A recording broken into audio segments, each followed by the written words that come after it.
Welcome. My name is Corinne Waldo. I'm the Economic Development Director for the Boulder Chamber. I want to thank you for joining our session today for personal training, gyms, recreation, and sports. There will be a lot of information provided for you today, and then a lot more next week as orders change. Please put all questions in the Q&A feature, and we'll either answer them if we can on the spot or ask them on your behalf. As a reminder, we would like to continue to follow these requirements and safely reopen our businesses so that we can get our economy up and going. But we all need to follow these requirements because it's going to build both consumer and employee confidence. And it's not only going to benefit your business, but it's going to benefit the businesses around you. So please ask your questions, provide your feedback, and get the information you need so that we can safely reopen our businesses and help our economy and our health. At this time, I'm going to hand it over to Mary Olson with Boulder County Public Health. Hi, everybody. We are just going to go over the current guidelines for Safer at Home for all of these sections, and then I'm going to pass it off to Marnie, and she is going to talk about the proposed guidelines. And I know there's a lot changing pretty quickly, so hang tight. We have a lot of resources for you guys. Agenda and purpose is just to give you some guidance, some reminders and resources that we have to help you and support you, to review what is currently allowed under the Safer at Home order, and then to talk about all of the various proposed changes. And you can submit your questions at any time.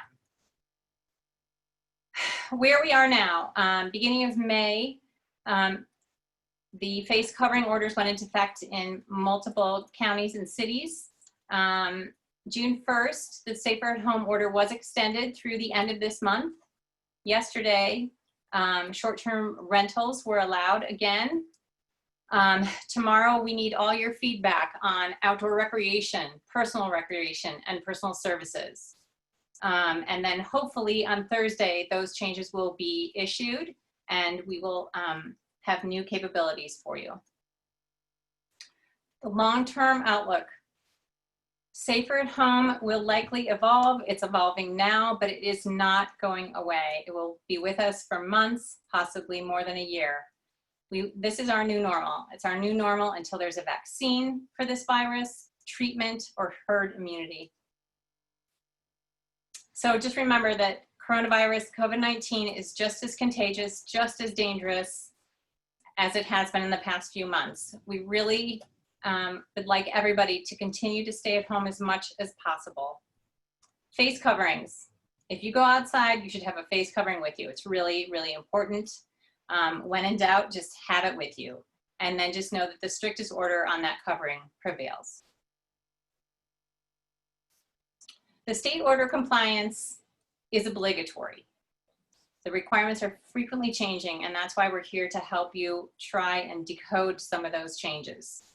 Boulder County Public Health is working to support you, but we cannot provide legal advice. If you have concerns about compliance, you do need to reach out to an attorney. Outbreaks, what to do if you have an outbreak. If you have 2 or more employees with confirmed or suspected COVID-19 illnesses within a 14-day period, we do need you to immediately reach out and fill out the state outbreak report form and send that to Boulder County Public Health. We will then help you determine what actions are needed moving forward. A couple of new things in the past week. Summer programs, including camps, were allowed to start yesterday. And we have several updates on both that and many other things on our website. We have an updated space calculator, an updated script for face covering, and how to use that script when you're encountering clients. All of the past webinar videos are posted on our website, and we have several sector checklists for restaurants, retail, manufacturing, healthcare. You'll see these on the next slide. Some of them are being updated, but so they're not available right now, but they will be shortly.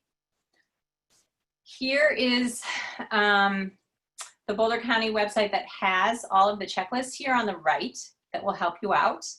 And then other resources for things like PPE. Here's some information about camps. There's that space calculator and the face covering script. And again, all of this can be found at bouldercounty.org/COVID-19 business. Other resources. The best two places for you to go are the Boulder County Public Health website and the State of Colorado website. Other resources include Energize Colorado, of course, the Boulder County Chamber of Commerce, any professional affiliations that you have, and your licensing agencies and cities and towns that you're operating in. Okay, now I'm going to hand it off to Marnie, and she is going to talk about what's going on right now and what's changing very soon. Okay, so as Mary said, we are in a very evolving, quickly moving guidance. So we have some draft guidance and some things that will be changing later this week. So we've got some slides that show what is current right now and for the next couple days. I'll start here with outdoor recreation. Currently, all playgrounds and public and private pools are closed. That's both indoor and outdoor. That includes HOAs, it includes any of your rec center pools, that kind of thing. There is an exception, and that is that in the past week, the guidance has allowed for personal training sessions. Those personal training sessions can allow up to 10 people. That would be including any trainers. So a total of 10 people, no more than that. And those are, I believe, by appointment only. If you have questions about that, we can answer those. What has been opened, golf courses have been open, and it's just important that if you are a golf course or any of these things on the right side of my screen, if you're looking for more guidance about these physical distancing or any of these other requirements, let us know. Tennis and basketball courts are open, but can only be used with family members only people in the same family with 4 or fewer people. Ski resorts. We are working with Eldora to understand a little bit more, in particular in our county, about how they might want to open when they choose to do so. Mary, you can move on. We do have some new state guidance that I'm sharing with you. The state guidance is for the outdoor industry draft guidance. I'm going to talk a little bit about that. And the guidance is posted. This is a link to that, both for outdoor industry and personal recreation.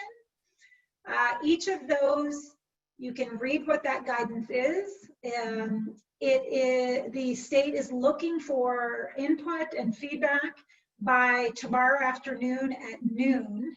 And we're providing links to the online form for each one of those.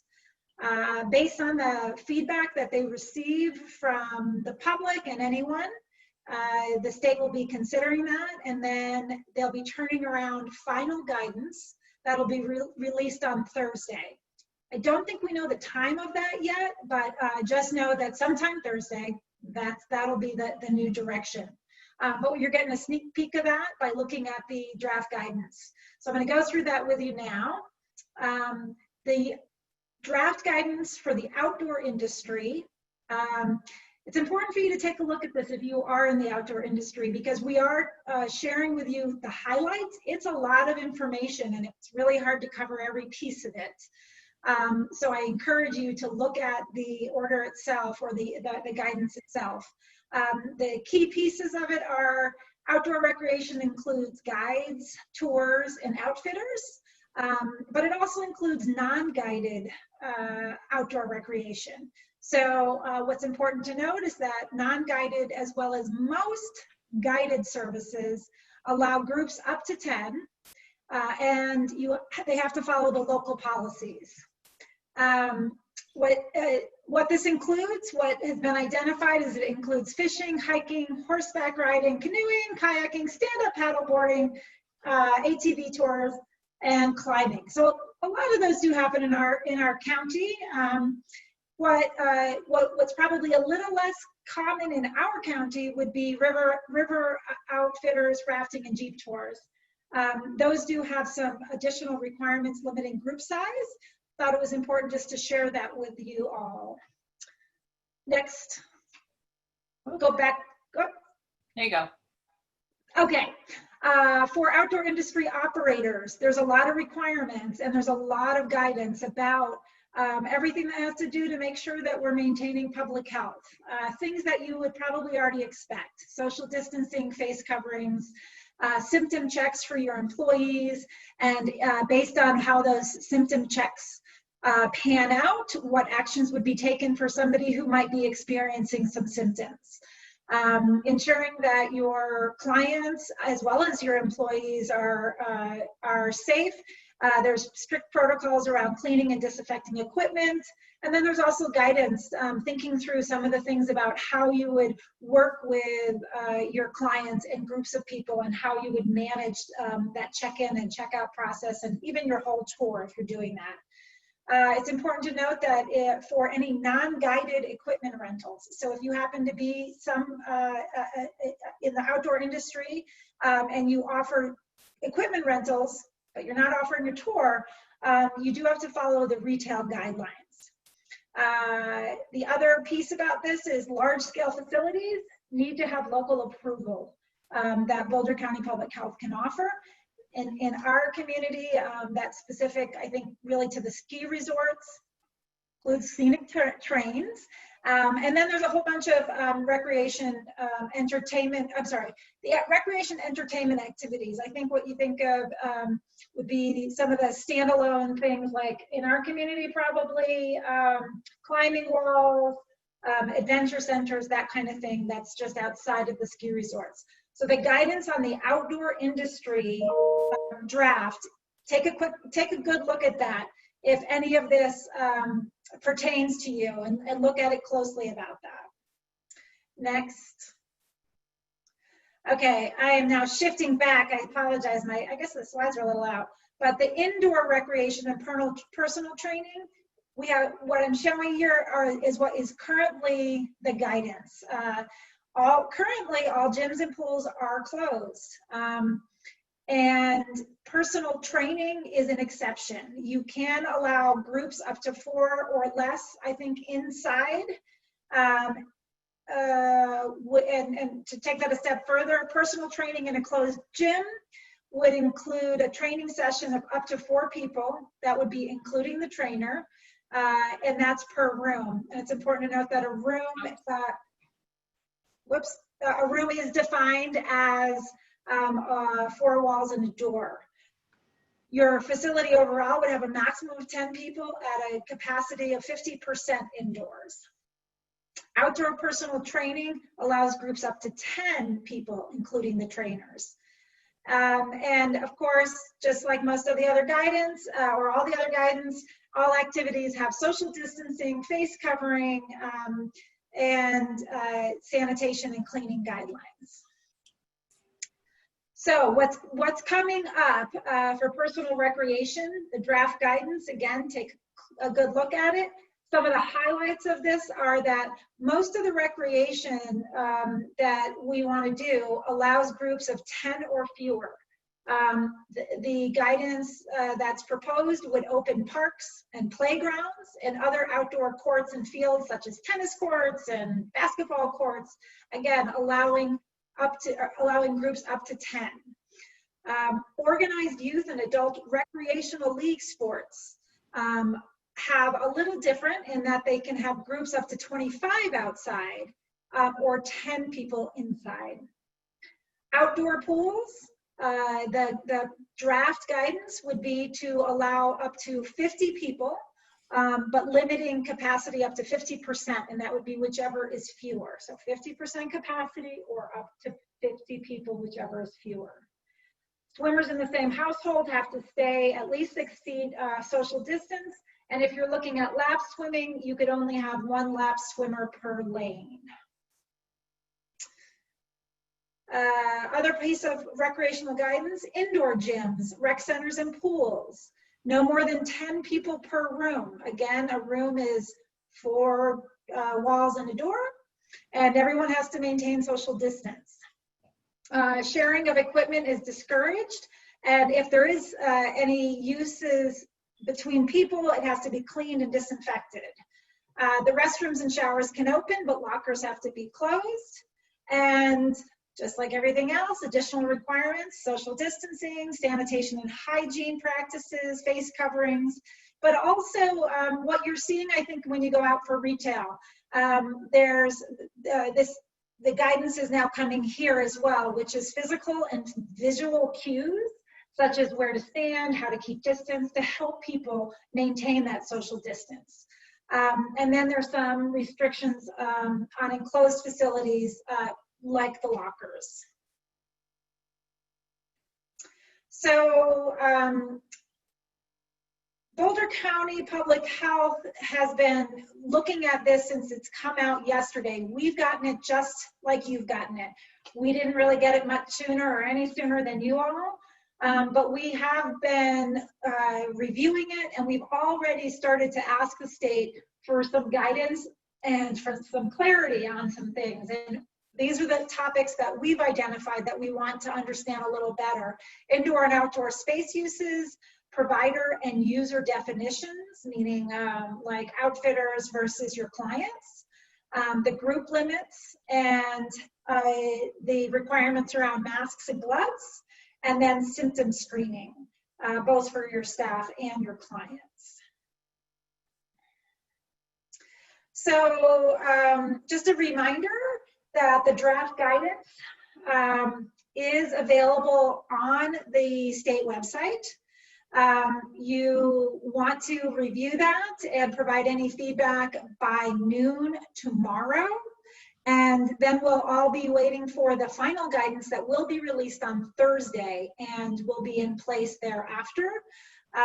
We've got links here where you can provide your input and then the last link here is if you have additional feedback that the online form doesn't offer you, you can use the state's COVID-19 issues and concerns form.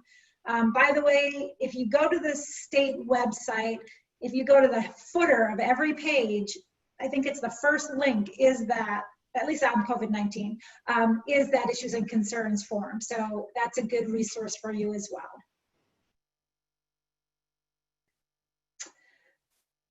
Final reminder, these sessions, just like the session we're offering now on recreation and personal training, we're offering sessions for many different industries. And this is a look at what we have I think it's just this week. Some of this might also be happening next week. Is this the same schedule for next week? This is next week's schedule. This week is going to follow the regular schedule. So Thursday we'll have manufacturing, retail, hospitality, and office. As of next week, it moves to this schedule, and we'll send that out with the follow-up email. Great. So it's important to know, as we said, there's a lot that's changing in the next couple of days. So you'll want to tune in next week if you have any questions, as well as to get any clarification on what is finalized for Thursday. And I think we're ready for questions and answers. And do we have some that we want to start with? Yeah, so I'll facilitate that for you, Marnie and Mary. Okay. This is you're new to the whole Q&A part. I swear I'll be nice. Perfect. So I think there's some confusion about the now and future. So can you just again say how many people, if a gym is allowed to be open right now, and what the date is that these changes will be made? Sure. So gyms are closed.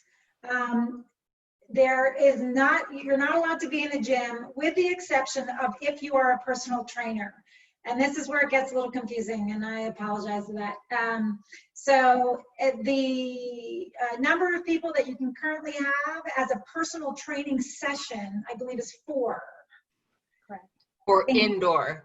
Indoor, and that includes your trainers. Must include the trainer. And then earlier this week, it shifted to 10 for outdoor.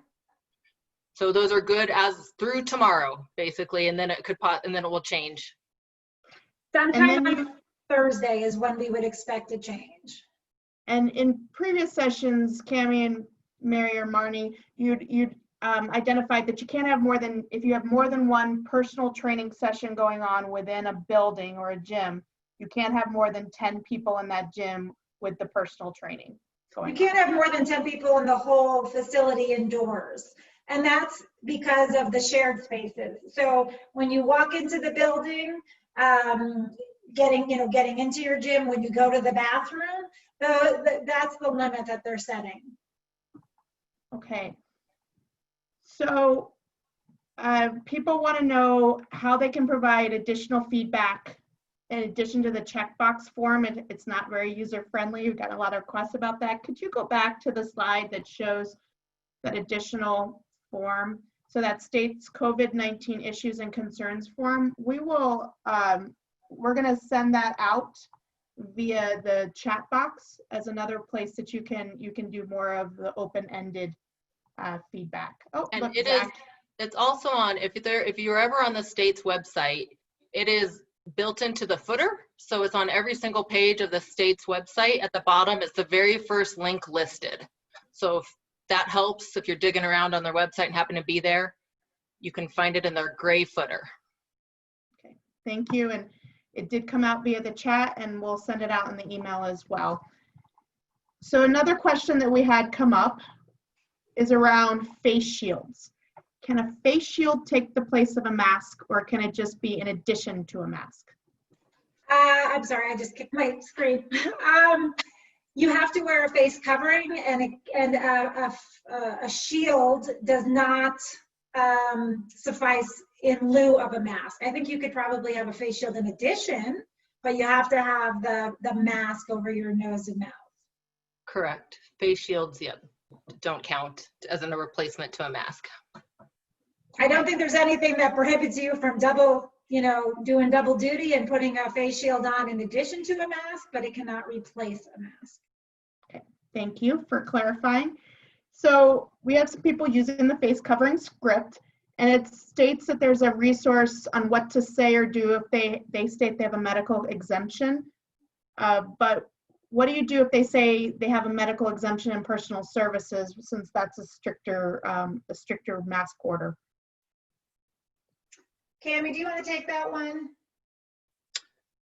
Sure. So yeah, I think we realized too on the face script was getting an update too, because we realized the link to some of those additional resources weren't there. They were originally on a different draft. So I think I think the current draft that's up there now doesn't say additional resources anymore.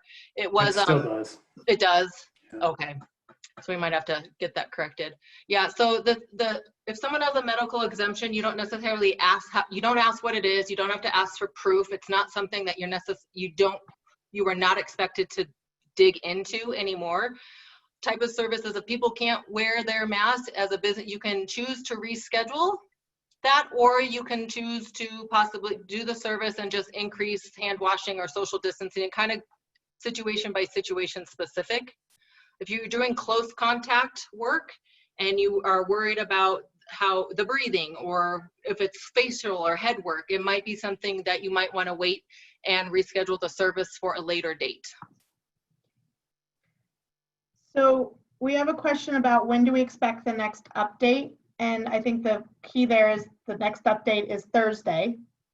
So the next update will be Thursday, which then opens up some additional usage of gyms, outdoor rec, and everything you've covered. Yeah. Do we have any idea when the next update after that would be? I know I keep asking for your crystal balls, but I think that we want to hear if there's any rumors of when's the next update.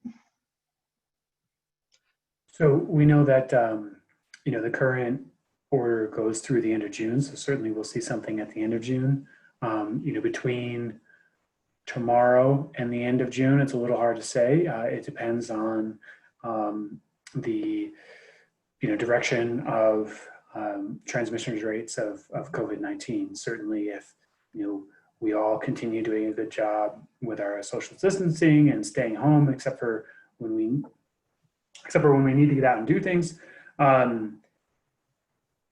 and the transmission rates continue to go down, we will could likely see an update coming sooner with looser restrictions. However, if, we're out there more and, people are gathering in ways that they shouldn't be and rates are going up, that'll probably delay an update.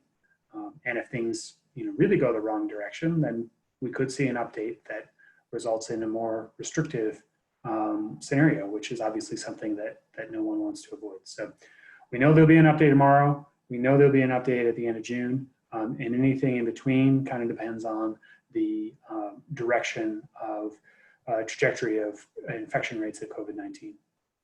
So we've seen that, last week we saw that restaurants started to open up at a 50% capacity. So we won't even see the effects of that change for a couple weeks due to the incubation period of potentially. Yeah, you're exactly right, Corinne. Yeah, so anytime that we make a change like this, like what's coming for personal services and recreation tomorrow, it'll be 3 weeks from tomorrow that we really have a sense of what was the impact of that on the transmission rates of COVID-19. So that's why these updates come so slowly. And then when they do come, they come very quickly because, I know the state and public health agencies are keen to not make the restrictions last a day longer than they need to. But, we're all waiting on the data, just like you are, before we can make those decisions. Corinne, can I go back and just add to the question before about face masks real quick? Yeah. One of the things that we've been recommending as a best practice is because everything has to be done by appointment only at this point when it comes to masks. Hopefully you're messaging when you're booking appointments what the mask requirements are and what the needs are. And at point confirmations, you could be asking about, does someone have a medical reason to wear the mask in advance? So it's not something that you would hopefully be discovering in the moment. That can hopefully be a conversation that's happening ahead of time. So then the client and the service provider can sort of sort out what makes the most sense in advance and not at the time of actual appointment. Ideally, doesn't always work out that way.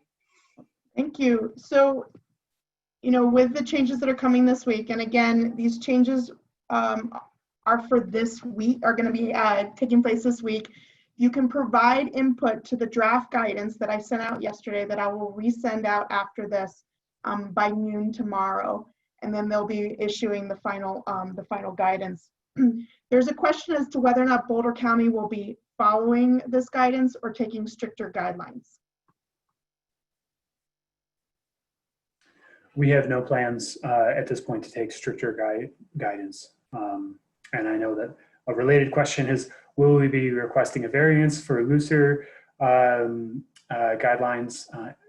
We want to see what the state comes out with before making that decision. So we'll be looking for the final changes that come on Thursday before making any decisions about requesting a variance. Also, on that note, we're getting a lot of requests from businesses asking us for a variance for their particular business's operation. But I wanted to clarify that there are only a couple of business types that need that direct variance, permission from us. One being ski resorts, and then I honestly forget what the other two are, but you would know that clearly. But if you're a gym and you're asking us to review your opening plan, we're happy to take a look at it. But the variance related to gyms would have to come from CDPHE, the Colorado Department of Public Health and Environment, to Boulder County Public Health, not from Boulder County Public Health to your individual gym. So just want to clarify, we are not currently giving individual variances to gyms or other similar facilities. If we did go that route, it would be a blanket change, and it would apply, across all of the business types that were covered under the variance, and we would not be requiring, individual plan reviews by your business. So, if you're reaching out to us to say, hey, we think Boulder County Public Health should request a variance from the state, great. If you're reaching out to us saying, hey, this is what I'd like to do in order to follow the state's safer at home, guidelines, does this work? Or I have some questions about something in particular, also great. The call center is a great resource for that. But if you're asking us for a variance to open your gym in particular, that is not something that we currently have the ability to do, or even when we did get, if we did get a variance from the state, we wouldn't be doing it on a, on a individual business by business basis. It would be, say if we got a variance for gyms, it would be all gyms would be, applied under that variance, and we wouldn't be asking for your individual plans. So just wanted to clear that up, because we're getting a lot of those requests. And I know exactly where it's coming from. It was a statement that the governor made, and I think he misspoke a little bit in terms of, how that process worked. Thank you. You actually do have a crystal ball, because I was going to ask you about variances, because I got a bunch of emails in the last 2 days saying, where do I get a variance for my business? And the communication was it would be a variance for that particular group of businesses by the county. And at this time, join the call and find out if they're going to be seeking one. So will the new personal recreation guidelines also pertain to high school sports training? Do we know that answer?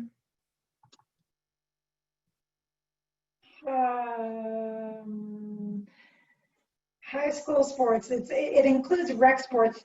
Jesse, if you're trying to speak, you're on mute. It includes rec sport, youth, and adult. So is the high school covered more under camps, or is that included in this? I think the question might need to be clarified a little bit. If we're talking about what sports teams can do when schools are operating under school preview and CHASA guidelines for the fall, that's different. If we're talking about can sports teams that are connected to a school practice over the summer, so maybe they can clarify what they're. And a lot of high school sports will do like if you're a football team, you do weightlifting in the morning and you practice over the summer kind of thing. So maybe they can clarify. So the guidelines that came out about youth sports and youth camps are where they want to start first. There's a difference between who's a licensed camp and who isn't. So there's clarity about that out there as well. But yeah, any organized team are going to be able to fall under either the youth sports guidelines or the camp guidelines, depending on what license, what they're trying to do. So still on this like topic, when it comes out tomorrow or Thursday, for organized sports, can teams play games if you have 25 or less total people, or can you only practice? I believe the read is that recreational, youth, and adult leagues can play games. But there will be limitations about some of the guidance. I think what it states in the draft guidance that we saw was a couple things. One is consider participating in low or no contact sports. And then in parentheses, it says low or no contact sports would include stuff like baseball or cross country or running. Do that instead of high contact sports like wrestling or soccer. The draft guidance also states that you should consider only holding games every 2 weeks to minimize the number of new teams of players interacting. So my read of that would be that recreational youth and adult sport leagues can play games. I believe that we are looking for some clarification on the games and whether or not that includes competitive, and whether or not that competitive leagues, whether or not that includes tournaments and competitions. That's something that we're looking for guidance on that we hope we'd see by Thursday.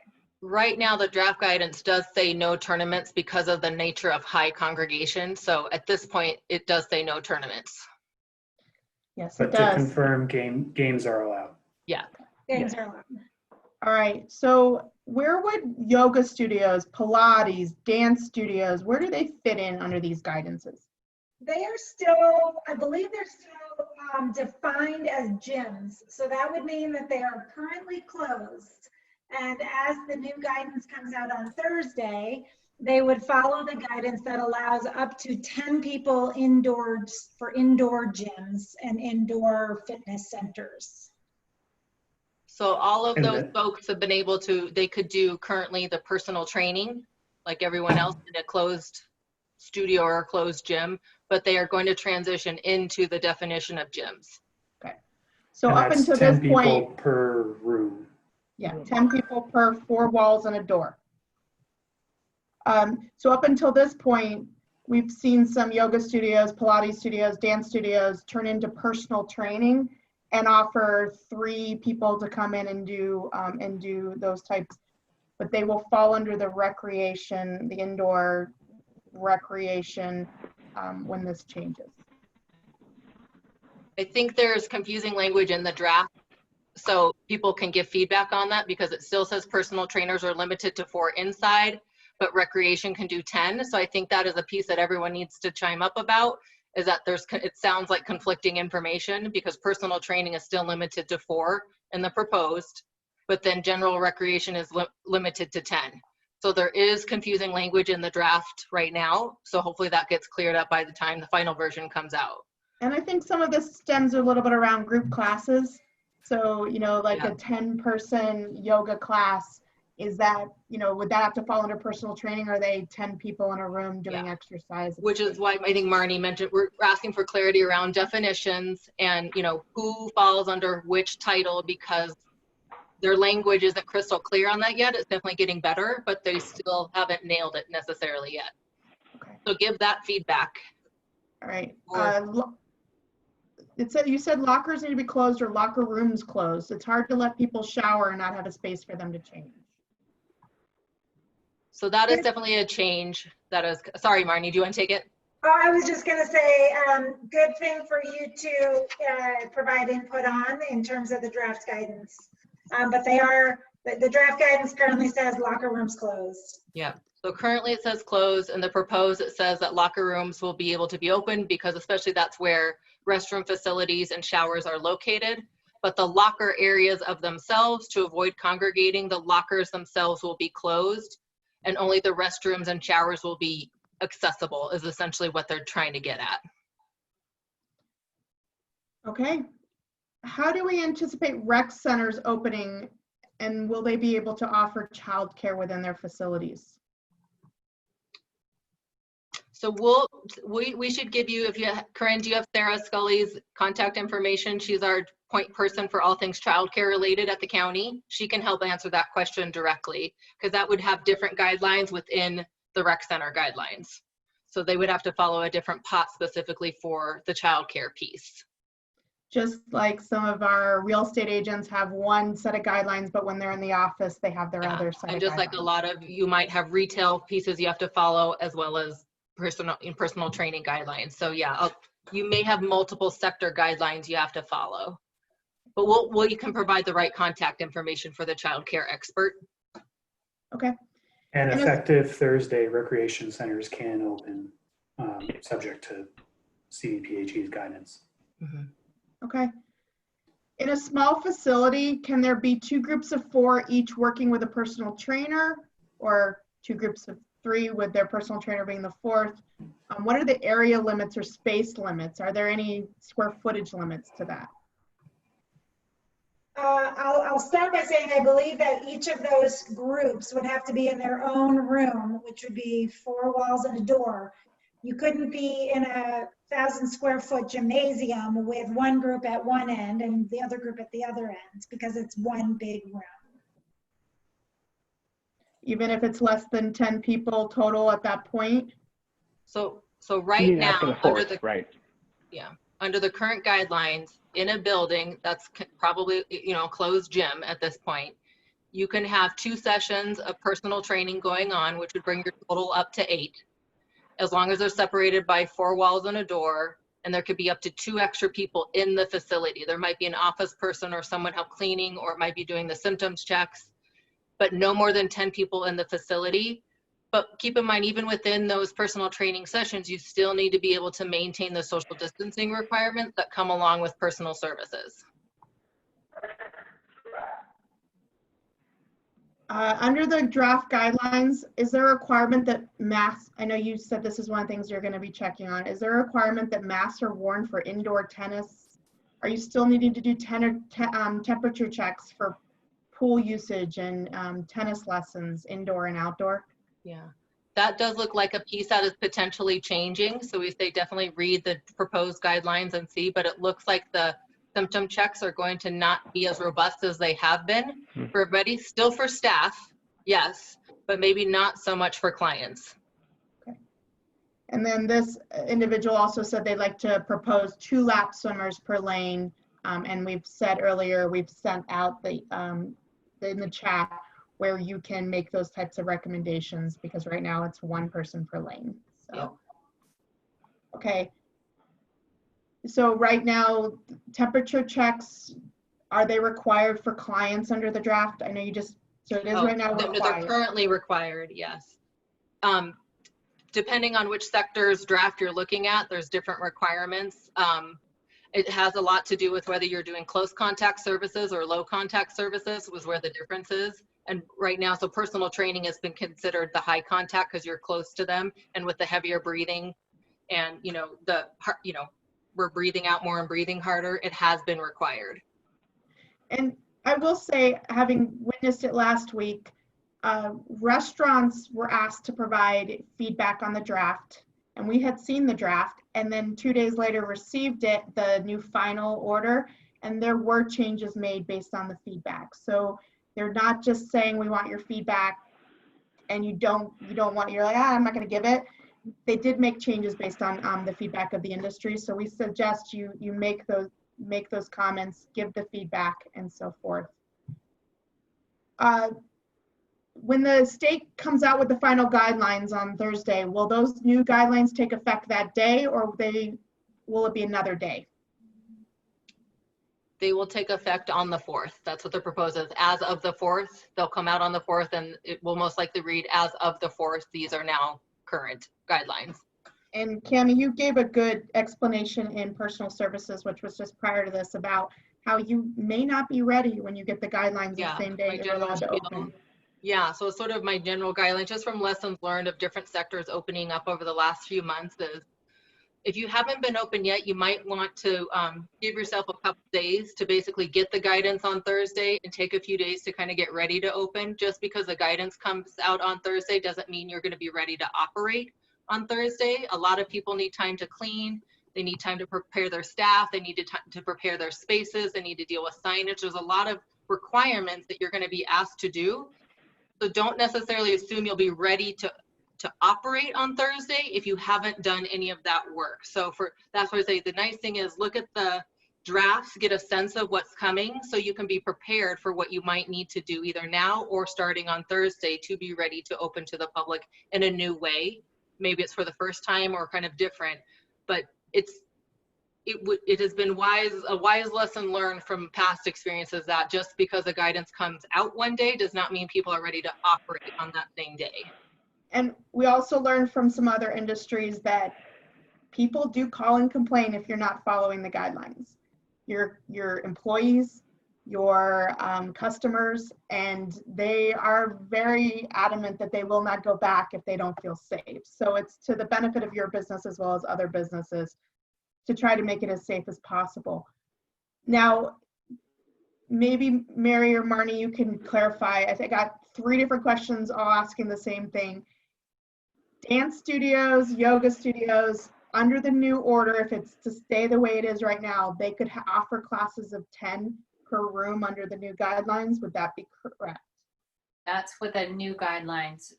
That's how we read the new guidelines at this point, yes. But And that that's also not requires, today. that's correct, but it also require maintaining social distancing at all times. So, 6 you know, feet. I've been into a yoga studio where they get our mats as close as possible. You'd need 6 feet in all directions around that mat. So you may not have a room big enough to do that. I think that's the piece where just give the feedback if you can about we don't want to be considered a personal trainer because a personal trainer is still limited to 4 within the indoor guidance at this point. So that's what we're saying, what's defined as a personal trainer versus what's defined as general rec. They need to be clearer because I think people who've been operating under personal services are going to find this hard to, like, where do I land now? So that is a point of confusion within the draft. All right, under the new draft, can indoor pools open? Under the new guidance on Thursday, indoor pools will be allowed to open, allowing a maximum of 10 people with only, for lap swimming, 1 per lane. Okay. And the other piece of that is this, pretty sure this is true. It's kind of listed, right now it's listed in the outdoor swimming, which says swimmers not living in the same household should stay 6 feet apart during recreational swim. I would assume that's that would be the same for indoor pools. So we have a question from an HOA. Does a small HOA need to do any special cleaning in their weight room? They normally clean only twice a month. Absolutely. So the weight room, I believe, would fall under, on Thursday, as of the current guidance, I'm sorry, not current, as of the draft proposed guidance that would go into place on Thursday, your weight room would be considered an indoor gym or rec center. Recreators in groups of 10 people or less could be in that space at the same time. They have to be maintaining 6 feet apart, and it's highly discouraged that you should be discouraging the use of any shared equipment. If any equipment is used, it needs to be cleaned and disinfected between each use.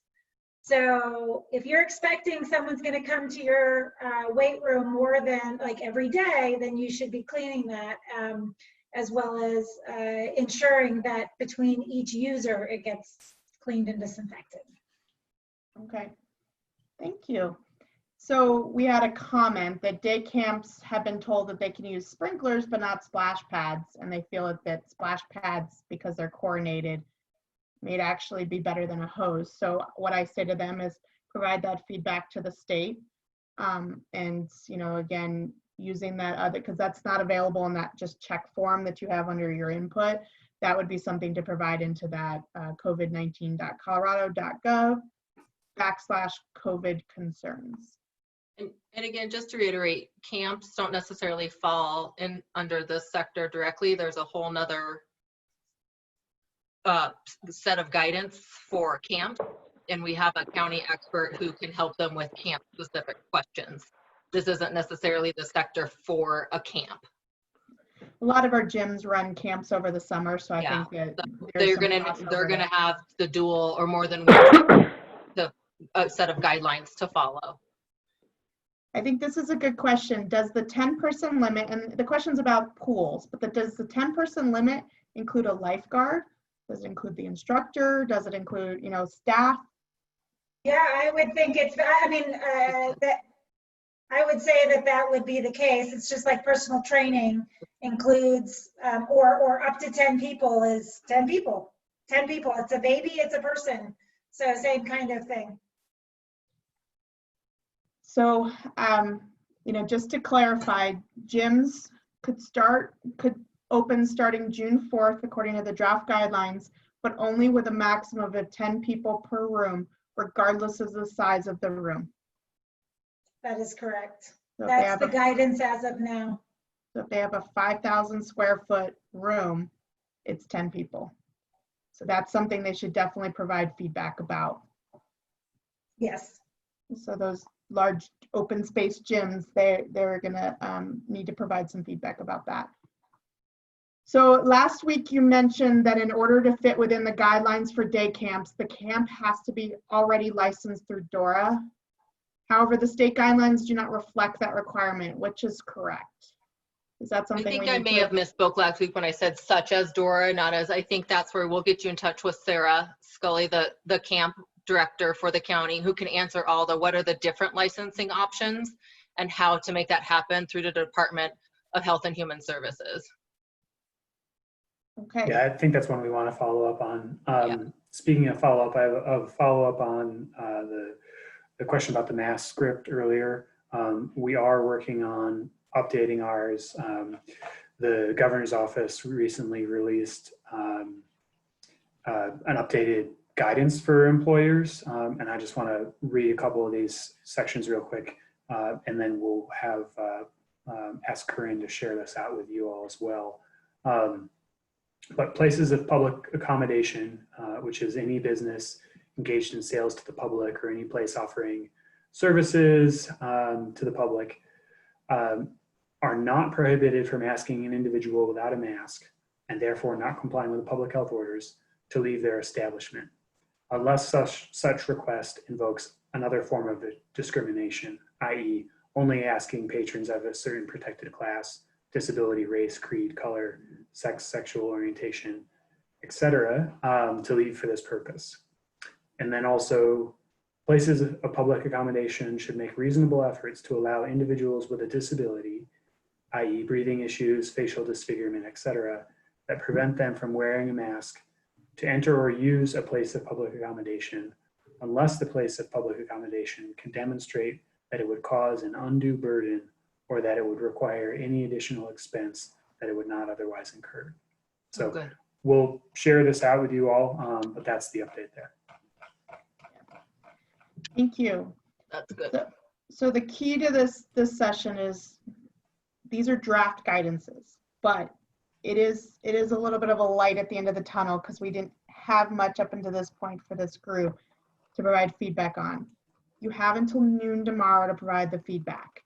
Make sure you do so. A lot of things that were brought up today are clear, industry specific guidance that the state needs. The final guidance will come out this week. We'll do the best we can to share that, but do monitor the covid19.colorado.gov site, knowing that it will be coming out, and don't just rely on me to get that email out just in case. Also, send your questions. If you have questions about camps, send it to that covidbiz@bouldercounty.org, and it will be sent to the correct person to ask your questions, because our top priority is to make sure that you're opening in the safe and the safe manner and the way that is required by the law. If we have any further questions, ask them now. Otherwise, I want to thank Boulder County Public Health. As you can see, we have 5 individuals on this call today because it's complicated. There's a lot coming out. They're here to support each other, but also you, and we appreciate the time that they've provided. This group will continue to meet every Tuesday at 4, and we'll continue to have it just this group until a date in which we don't have a lot of changes happening. Next week will be a good one to attend because we'll have the final guidance. Do any of you have any final words you'd like to say? Otherwise, I'm gonna cut it off. I would just encourage everybody to visit the covid19.colorado.gov website. Don't wait for us on our webinar next Tuesday, but you can go and see that final guidance there. It tends to be posted fairly unceremoniously, so you can join me and the rest of my team in refreshing, anxiously to see if there's something, if the guidance has been posted there. And I'm sure, when we see it, we'll work to make that as known as possible. But you should be able to find it on your own rather than having to wait till next Tuesday to hear it from us. Yeah, and I try if I get it shared by Zach or somebody else, and even if you found it on your own, I'll send it to this group. Yeah, when we know about it, we'll get it to Corinne. She'll get it to you. Yep. So we'll and then share it among your colleagues. I know we have some property owners on today's call who have gyms on their property, so they'll share it with their facilities. Again, thank you. We'll see you next week. Thanks, Boulder County Public Health, and stay safe, and hopefully you can start reopening in some capacity in the next week.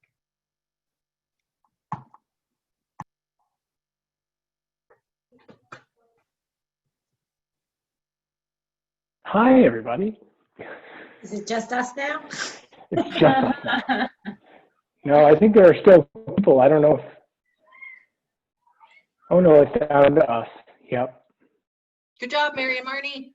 Yes, Thank nice you. work. Thanks for your help and support. Yeah, you did a great job. I came down to the basement because we haven't figured out the air conditioning in my house yet. So, The basement is the best place, yes. That's Nice where work, I've been Mary. for months. Yeah. Thank you both. I'm going to take off. It's the end of the day. Go home. yep. Or wait, stay home. home? I don't know. Stay home. Stay home. Thank you so much, Cammie and Jesse, for having our backs. Yes.